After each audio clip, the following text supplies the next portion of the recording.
Hey guys, it's Josie and Little Howie. Welcome back to Cedar Creek Homestead. Well, today we are bringing you a recipe that'll help you stretch your grocery budget. It'll also help in those frustrating times when you wanted to have breakfast for supper, and so you've come in after a long day, you've made pancakes or waffles or French toast, and you go to the cabinet or the pantry and you're out of pancake syrup. That used to happen to me all the time because Howie and Blade loved to make peanut butter and syrup sandwiches, or sometimes Howie would just get it and spread it on crackers. And so they would go in the pantry, use the syrup, and not ever say anything to me. And we didn't have pancakes very often, but when we did, this pancake syrup needed to be there. And so today I've got a recipe for you that'll help you in those times when there's no syrup, store-bought syrup, and you need something, and you can make it right then and have it hot. It will be thinner if you eat it when you first make it, more on the maple syrup consistency, but it will set up if you give it time, like the next day, say you make it the day before, or even in the morning for it to be ready in the evening. It probably still isn't going to be as super thick like what you're expecting your store-bought syrup to do, but this will cost you a whole lot less, and just 3-4 ingredients depending on what kind of flavoring that you put in it. So here are the 4 simple ingredients to make your homemade pancake syrup. You need 1 cup each of brown sugar and white granulated sugar.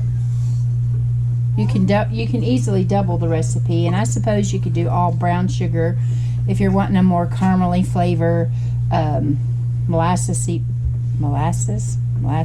flavor. But anyway, to this little pot, I've got a cup of sugar and a cup of brown sugar, and I'm going to add 1 cup of water. Now, there's other recipes out there that calls 1 cup of sugar, 1 cup of brown sugar, 2 cups of water. But a lot of people say that they felt like theirs was too thin. And so this is going to be a nice syrup that will help you make it when you get your pancakes or waffles made, or French toast, and you go to the cabinet and there's no syrup. That's happened occasionally throughout our marriage. So you're just going to bring this to a boil, not like a rolling boil, but just a boil, and let it boil for 90 seconds. If it's not thick enough, you can let it boil just a little bit longer, and then we'll remove it from the heat and we'll add our flavoring.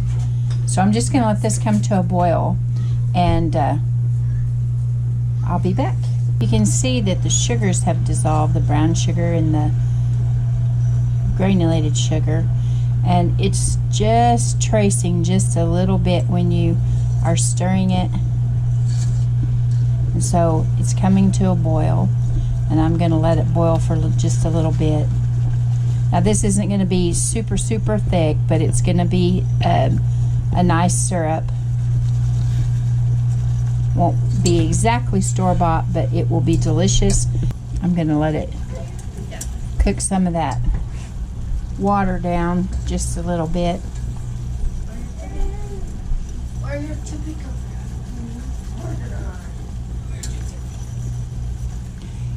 And now when this all comes together and it cools off, and I will pour it into a canning jar. I'll store this in my refrigerator, just so it can be used. Anytime I open the fridge, I'll see it. Now I'm going to remove this from the heat and stir in our flavoring. Now, some people just use vanilla. Some use butter flavoring. I have a teaspoon of mapleine that I'm going to put in here. Now, all of you maple syrup connoisseurs are probably saying it's not even close to real maple syrup, and it's not, but it's going to flavor it. If you've never seen it, this is what it looks like. It comes in a little bottle, just like an extract bottle that you can find in your grocery store. Howie's aunt, when she makes her syrup, all she does is uses corn syrup, clear corn syrup, and she adds maple to it, and that is her pancake syrup, has been for years. Of course, we all know that syrup is basically sugar. You saw how it was to make it, sugar and water, the two different sugars in the water and the flavoring. So anyway, I'll get a spoon and show you. This is the consistency of it, and it'll get a little bit thicker as it cools. It's not going to be super thick, but it'll be a nice addition to your pancakes and your waffles, especially if you make them and go to the cabinet and there's no syrup and you need an emergency source. Howie always heated his syrup, and so it was thinner anyways when he poured it on his pancakes, and so this will do quite nicely. And so I'll just wait for this to cool, and we'll pour it up in our jar and have pancake waffle syrup, pancake syrup, French toast syrup, whatever it is that we want to use it on.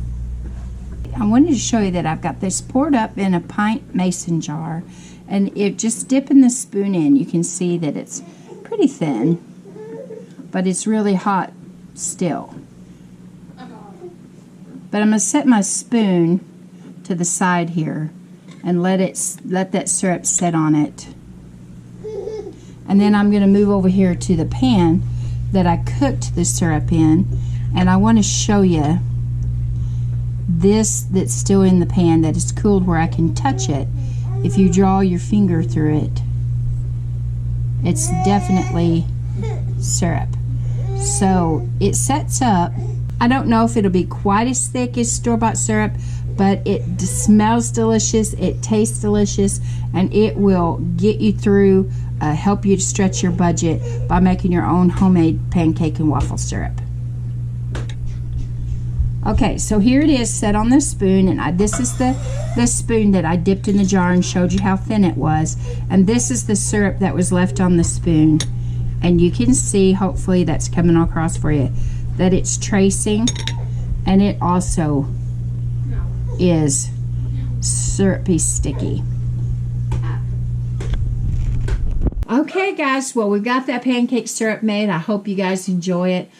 Just as soon as I got it all mixed together and was explaining the process, shushy now, listen, I heard something and looked behind me, and my little sidekick here had knocked over accidentally a bottle of, or a gallon of vinegar, white vinegar, and it went all over the floor, so I had to stop and mop my floor.